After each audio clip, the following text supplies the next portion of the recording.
Oh boy. Shane Van Gisbergen has to start from the pit lane essentially, drop to the rear, and they lost their crew chief? Ugh. There's no way he gets his first oval top 10 here.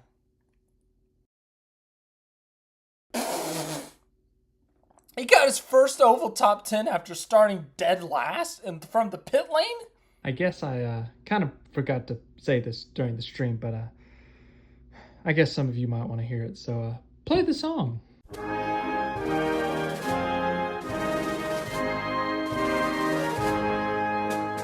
Yes, we're doing that in a live stream. So if you want to go back and watch the pathetic outtakes,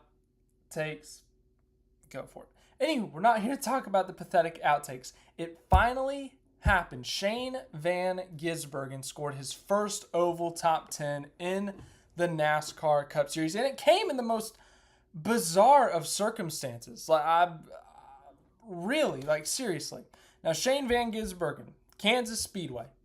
Forgot to look up the track specifics. It's a 1.5 mile speedway, which is equivalent to how many kilometers is the real question as I stall to find it. 2.41 kilometers. That is how long this track is. Progressive banking at this track, 17 to 20 degrees in the turns. It's a multi-groove track, meaning you can run all the way down at the bottom of the track on the white line. You can run in the middle, or you can run right on the wall, which is actually the preferred at this track. The front stretch has a bit of banking, 10 degrees of banking. It's a curved tri-oval. So, how did Shane Van Gisbergen do at this track in the spring? Remember, he has raced here. He actually scored a top 20 in the spring, and this is something I wanted to talk about. SVG at the 1.5 miles. Something, I don't know what, but something he has figured out about these 1.5 miles. He had a 14th at Charlotte, back in the Coca-Cola 600 in May. As I said, top 20 Kansas, back in his first ever start at that 1.5 mile track. Top 25 at Texas. So what is it about him in these 1.5 miles? It's just time. I need time to learn these places and the way the air works and how fast you're going at these tracks. It's just different vehicle dynamics to what I'm used to. So yeah, I'm getting better at it, but I still have a lot to learn. Yeah, it's been fun. So yeah, we've already talked about it a little bit. Well, you already know the results. SVG got his first oval top 10 at Kansas, but how did he get there? Well, he went about the wackiest path you could have possibly gone. He didn't do what he did at New Hampshire last week. Qualify really well, run in the top 10 the entire race before, he got taken out. No, he qualified 24th in this race, which isn't bad for, his 1.5 mile qualifying has not been great. As I said, the race results have been great, but the qualifying, not particularly exciting. So 24th, decent.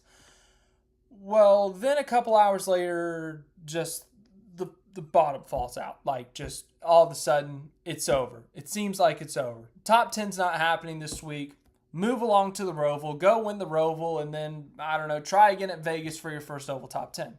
Because a penalty was handed out to the number 88 team. So in NASCAR, there are rules. You can only adjust certain parts at certain times. If we want to get really complicated, the next-gen car has some spec parts that are made by a third-party vendor. And if you adjust those, you get like massive penalties. I'm talking like 100-point penalties, like season-altering penalties. Ultimately, that's like midweek penalties. But for the race weekend penalties, unapproved adjustments happen. Teams tweak something they're not supposed to tweak. They tweak it at the wrong time. After qualifying, they realize something is broken and they have to fix it, and it's an unapproved adjustment. For the most part, for the majority of unapproved adjustment penalties, it's simply you drop to the rear at the beginning of the race. So, for example, Shane Van Gisbergen, he qualified 24th. He would have just started dead last as opposed to everything else that I'm about to explain here. In fact, when we go through these finishing results, all three Penske cars actually had to. Now, granted, Blaney started dead last and Logano third to last. But Austin Cindric down here qualified 26th. They made an unapproved adjustment, and as a result, they had to drop to the rear of the field. But that was it. That was the only penalty.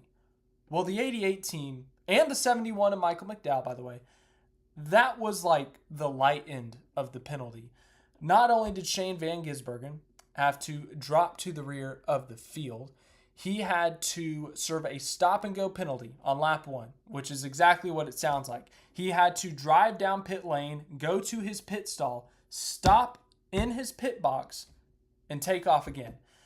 Well, when you're ripping 30, 31, 32-second laps at Kansas Speedway, yeah, it takes a while to get down pit road at pit road speed, do a stop and go. So as a result, Shane Van Gisbergen basically started this race a lap down. I think he even went 2 laps down at one point in this race. Running in the 30s at the beginning of this race, not necessarily on pace. It's because, as I said, they had this massive penalty. So, and then another layer on top of dropping to the rear, on top of, I think they even lost their pit stall selection, which is a very crucial thing, and on top of having to do the stop and go penalty and starting this race 1 lap down, they also lost the crew chief. The crew chief was ejected from the property. Yes, that is a real thing. The crew chief is ejected. They have a NASCAR official walk the crew chief out of the garage area and off of the premises in situations like this. Now, it doesn't get violent. It doesn't get ugly. It's just it's like when you get fired or something and, you know, they send a security officer so you don't like go crazy or whatever. It's just a precaution. It's just a normal thing. They just walk you out. So as a result, Stephen Doran cannot attend the race on Sunday. He cannot physically be at the track. However, Shane Van Gisbergen and backup crew chief, fill-in crew chief Chase Eliason, who is an engineer on the 88 team. All these teams in NASCAR, they have these backup plans. Like if a crew chief gets suspended, who's the backup crew chief? Who's going to step in? Usually in NASCAR, it's an engineer who steps in for that crew chief role for a week or two. You know, back in the day, I say back in the day, this was like 5 years ago. When a crew chief got suspended for a loose wheel, like you'd have someone else, and it happened a lot. So they'd serve a 2-race suspension. You throw an engineer on the pit box. But these crew chiefs, while they are not physically at the track, I'm going into a wayside thing here, but I feel like it's necessary. While they are not physically at the track, they can still like talk to the team and stuff. Like obviously they're not making the direct calls on the pit box. But for example, Shane Van Gisbergen and Chase Eliason, the backup crew chief, both explained how Saturday night they still were able to talk to Stephen Doran about the setup and what happened Sunday. We obviously got really good depth now at Trackhouse, and Chase did a great job stepping up, and we still prepped hard with Stephen last night and this morning on setup, and then unfortunately he's not here with us, but it's cool. I'm really stoked and proud of us. We're getting a lot better at this stuff. Thankfully we have a ton of depth at Trackhouse, so it was really a pretty easy transition for all of us. Stephen's got a really solid team here, so really from my standpoint, it's super easy. Just kind of filling in and try not to screw up. So I did a lot of talking there, a lot of explaining. But to sum this penalty thing up, they got slapped with the biggest unapproved adjustment penalty you could get, I would assume. Stop and go penalty. Crew chief is out of there. Start dead last, and you don't have a pit stall selection. So just like the worst possible start for the 88 team and the 71, obviously, who obviously got that penalty as well.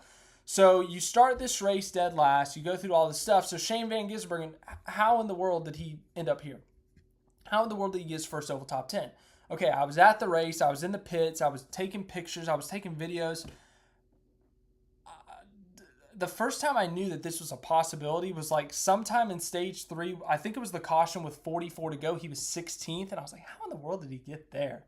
So I kind of went through the race replay, and he got his lap back. He got back on the lead lap. If you guys remember, if you're the first car 1 lap down and a caution comes out, you get the lucky dog. You get the free pass, and you're able to get back on the lead lap.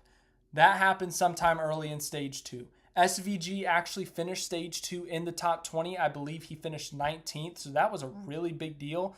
You start dead last, you're lap down, rally, you're in the top 20 by the end of stage 2, and at that point, I think they might have thought that, hey, this was actually a possibility. He could really get his first oval top 10 here. Well, as the race goes on, he's running 14th with I don't know, 20 laps to go. And then the laps are dwindling down. He's still running 14th. Well, then a caution comes out with 15 laps to go. Bunch the field back up. Late race restarts in a NASCAR race. And also pit stops. And ultimately, the 88 team had to make a strategy call, and their crew chief wasn't there to make that strategy call. They kind of had to go with the backup crew chief making that strategy call. So what was the call? We saw all day in this race 2 tires versus 4 tires. The tires were wearing, but they weren't wearing at a rapid rate, and the left side tires weren't wearing at all. So you could take right side tires and still run decently, be competitive, have a shot at a win or a competitive result. So 2 tires versus 4 tires. What did Chase Eliason decide to do? Yeah, a lot of that really was a pretty easy decision. Shane's so good on offense here at most ovals, so we can put him out there on 4 tires. He's usually pretty solid. A little bit more difficult when you get on right side tires there. The way it played out with guys in front of us, it was honestly pretty easy to do 4 tires. So ultimately, they take 4 tires late in this race, and there were 3 late race restarts in this thing. SVG was able to get up as high as 7th, I want to say. And look at this. He finished his 10th. Top 10 finish. So SVG finally did it. He finally got his first oval top 10. We've been teasing it all year long. He waited till week 31 to do it. I'm kidding. That's a joke mainly. But, you know, we've talked about it throughout the year. The progression. Shane Van Gisbergen, he even referenced it. Having to get better at ovals. Learning that process, however you want to say it. But SVG has been progressing throughout the year. You know, when you look at the short ovals, you know, Martinsville in the spring was a disaster. That was a horrible race. But then a short track later in the year at Richmond running in the top 15.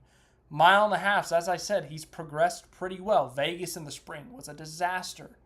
Well, then Texas was a decent result. Kansas in the spring was a pretty good result. Charlotte was a great result. And now here we are in September. Okay, it's still September 2025. He gets his first oval top 10 at a mile and a half. Not a super speedway, as we've talked about before. The super speedways can be crapshoots. The short tracks more fit his style because it's heavy braking, you know, managing your tires and stuff like he does on the road courses. They're at a mile and a half, a traditional NASCAR track. Like, it's pretty wild. So I think I got everything in there I wanted, or that you need to know. If I didn't, ask questions. I'll do my best to answer them. Sometimes I'm bad at answering comments, but thanks for watching this video. I hope you guys enjoyed it. SVG and Chase Eliason did it much better than me explaining their day.